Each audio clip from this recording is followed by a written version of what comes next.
there got the whole world. Now, in this, who was that lady I saw you with? You can't play a character named Orlov, and you always were a great dialectician, and I loved it on F Troop when you would come on as Agonoff, your Russian cousin, then you'd be the Spanish guy, then you'd be the Irish guy, and the German one, and how did the dialects come about? The dialects came about because when I was quite a young boy, whenever a boat landed in New York City, people got off that boat with their dialect pretty much intact. And my mother ran a rooming house for starving actors. She didn't plan it that way, but that's the way it turned out. And a lot of them came over from Russia, some from Germany, and we had a Japanese gentleman, Mr. Tanaka, and he said one day that there will be war between Japan and the United States. What does he know? Come on! Well, 2 years I spent schlepping around in the South Pacific. 2 years looking for Hirohito's boys. Today he's my landlord. So figure it out. Can you give a favorite episode of that? I like them all, but I always like to do. I like to do my cousin from Chihuahua, Mexico, because I was brought up in New York, in Spanish Harlem, and so the dialect comes easy to me. Can I just tell you this one story about Spanish Harlem? It was an early Monday morning, and this young Spanish person put these 2 fingers to his eyes, and he was crying, and he says to his mother, "Mama, no quiero ir a la escuela hoy. Con la escuela yo se acabó. It's murder without the subtitles, ain't it? We can dump them in later. He said, I don't want to go to school today. I don't like the kids and I don't like the teachers. His mother said to him, Jesus, don't you give me that crap. You go to school today. You're 31 years old and you're the principal.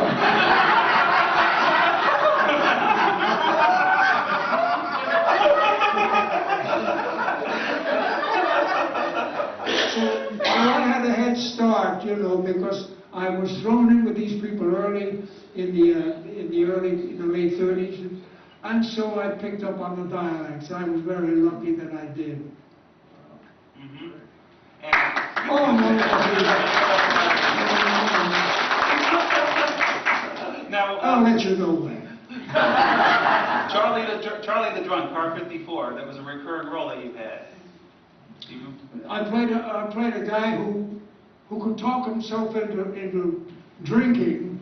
He was behind the bars, and he said, I'll never forget it. He went to the Atlantic bar, and they gave him one, and then they gave him another, and then finally I talked myself into a stupor.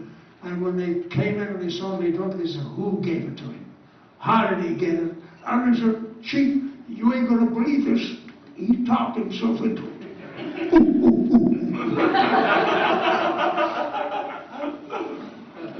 Now, Mr. Byrnes, did you do any other episodic television in addition to 77? Oh my God, yeah, tons of stuff. I think they've got an Alfred Hitchcock here tomorrow at 4. Probably, yeah. Called The Final Escape. Yeah, I did that. Oh yeah, let's see. When I was at Warner Brothers, we did all the, you know, Maverick and Cheyenne, all those shows. And when I left Warner Brothers, I went over to Europe and did some Italian westerns over there.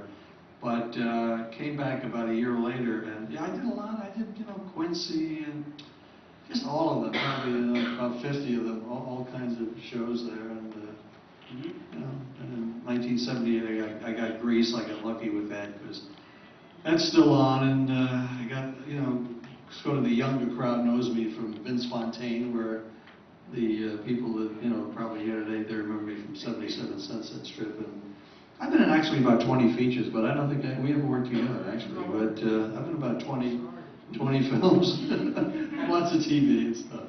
Mm-hmm. Yeah.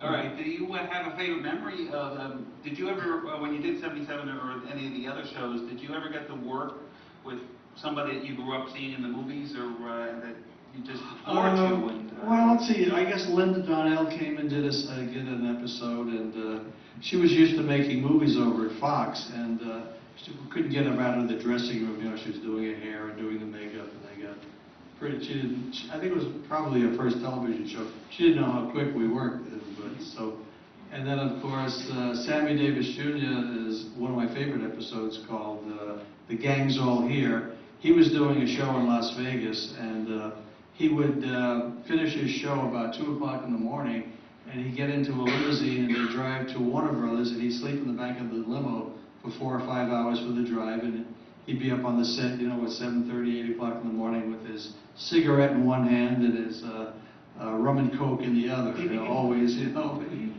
stuff like that. So it was great to work with him, and you know, one of the great things is being an actor. I mean, I got to meet and become friends with all my idols as a kid, like Robert Mitchum and Kirk Douglas and Burt Lancaster. I actually, you know, Kirk, used to pal out with Kirk. I guess one of the biggest thrills I had, I did a movie in the former Yugoslavia called The Secret Invasion with Stuart Granger and Mickey Rooney, and Kirk called me at the house once and he said, "Eddie," he said, "I've got a copy of your movie here, and I'm going to screen it tonight. Why don't you," and at the time I was married, Asa, "come over to the house, we'll have some dinner and we'll watch the movie." Like, Jesus, can you imagine? Here I am going over to Kirk's house, and he had a private screening room. And as you walked out to his pool and his tennis court, he had all these handprints. He did a thing like Grauman's Chinese Theater. Every time he had an actor, a friend would come over, Hugh Brenner or somebody, to, you know, get out some cement. They, you know, do the hands and all that. Anyway, we went into the screening room and we watched the movie. Pretty good movie, you know, a lot of action, all that stuff.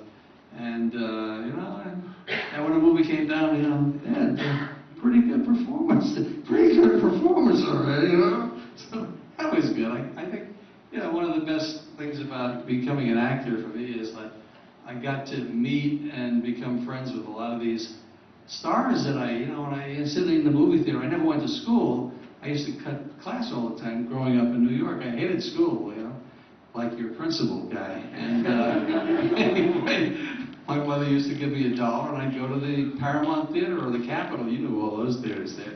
And they'd show, I don't know, Robert Mitchum and I don't know what, His Kind of Woman. And Bob would come out after every episode, after every screening, and do a little 10 or 15 minutes, sing a song, get around a little bit. I used to sit there all day, and you know, and here I am, Robert Mitchum.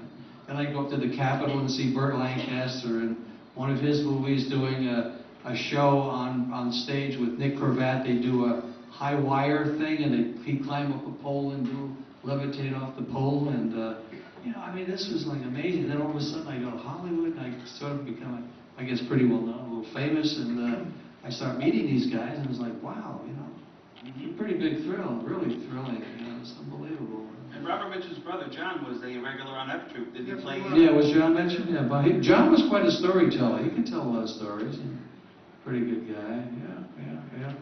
And he was Hockenmuller, the German soldier on the F Troop, Jim Mitchum? Yes, I think you're right. And then he was a balladeer in a very odd episode, the episode called The Day They Shot Agarn, in which you were in front of a firing squad. Do you remember that episode? No. Mm-hmm. It turns out you did not kill Forrest Tucker's character, Morgan O'Rourke. It came out at the end before they were about to shoot you.